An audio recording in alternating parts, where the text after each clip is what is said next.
Hello, I'm Sarah Zuber. I'm a licensed clinical social worker and mental health therapist with Verve Counseling, and I'm here today to share another tool of managing anxiety in these uncertain times.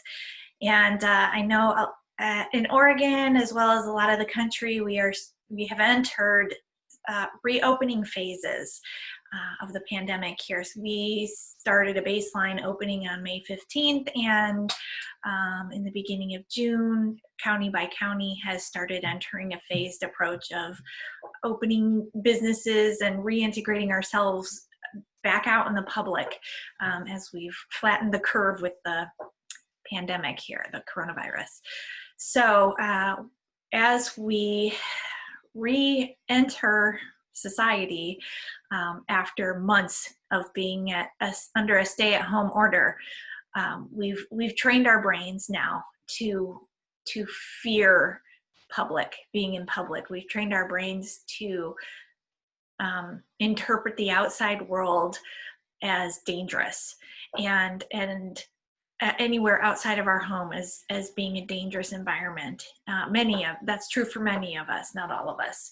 And so to suddenly flip that on its head and re-enter grocery stores, and some of our restaurants are opening, and summer camps are opening, and parks are opening, and to re-enter that can feel really scary. We've been traumatized by a sudden total shutdown and global death and infection, and now it just feels sort of counterintuitive to go back out there now that we've trained our brain with the message of it's not safe.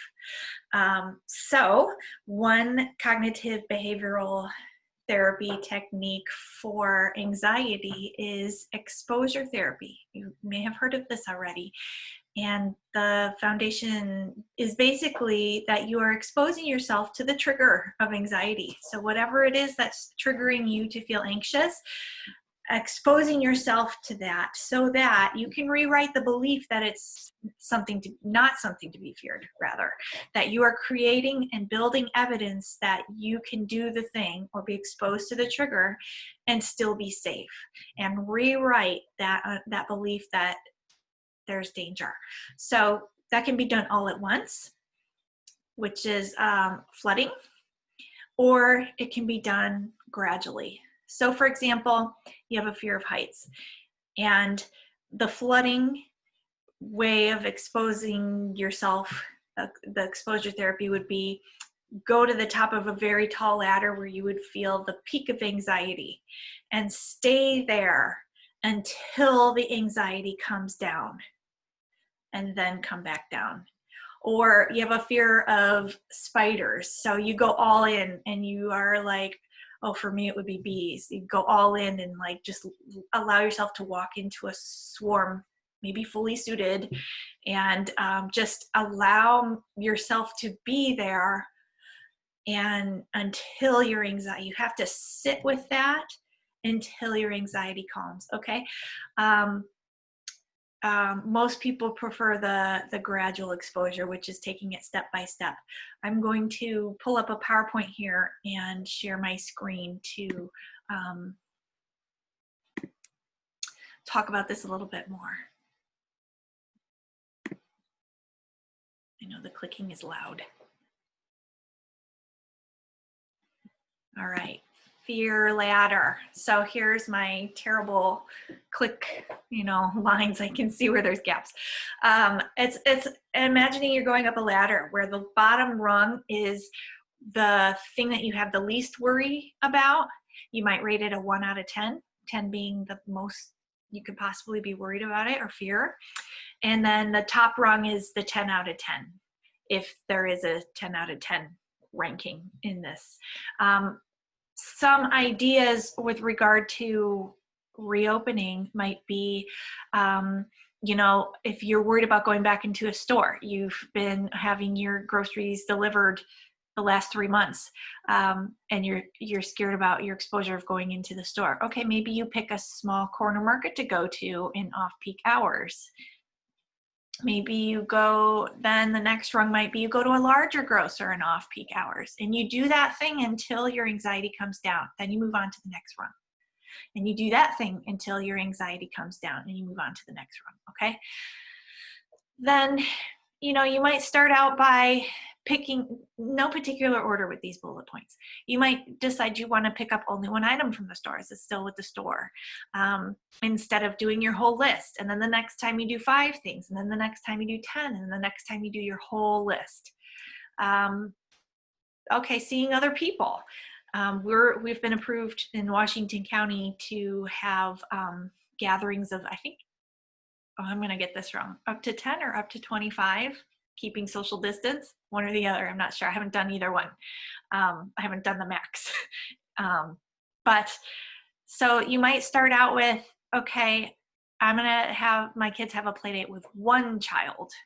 So now we've contained to like I'm going to pick the most trusted family I know and have a play date with one child, and maybe it's a safe activity that you know they're not going to touch, like kicking a soccer ball back and forth or riding bikes. I don't know. Okay, now you've got your anxiety has come down with the play date with one child. Maybe now you have 2 over, or you have maybe the next thing after that would be you send your child to somebody else's house. Or, you know, if it's seeing friends yourself, maybe you do, you know, the least threatening activity, the least perceived danger activity of like doing something outside. We're going for a walk where we can be one person on the sidewalk and one person on the street. Or now we're going to add like another person. Now we're going to do something that's a little more feared, like a more strenuous hike where there's heavier breathing. Now we're going to go have a picnic and sit you know, on neighboring blankets or neighboring chairs 6 feet apart. We're supposed to still say 6 feet apart and wear masks.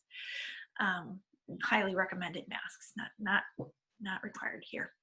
You might hike a short, like you might go to like a really close trail, like a trail that you know well that's close to your house that feels less threatening. Then you might go to one that's a little bit further away, or and then maybe one that you've never been to, and start increasing the risk, and do that until you hiking a longer trail. So now it's not like a quick jaunt. It's, you know, you're going to be out there and there's only one way back, and it's going to take you, you know, an hour. Then face that fear. It's just facing your fears and doing the thing until your anxiety comes down. And the reason it comes down is because you are creating evidence that you can do the thing and be okay. And we're wiping down counters once after putting away groceries. So maybe you're a person that's been disinfecting at the end of every day. And now it's only after you've, you know, the bags have touched your countertops and now you're wiping off just once and trusting that. Or maybe you were a person that washed your hands 20 seconds several times a day, and you never, even though you never left your home. Okay, well, maybe now you only wash your hands for that 20-second duration after you've returned home.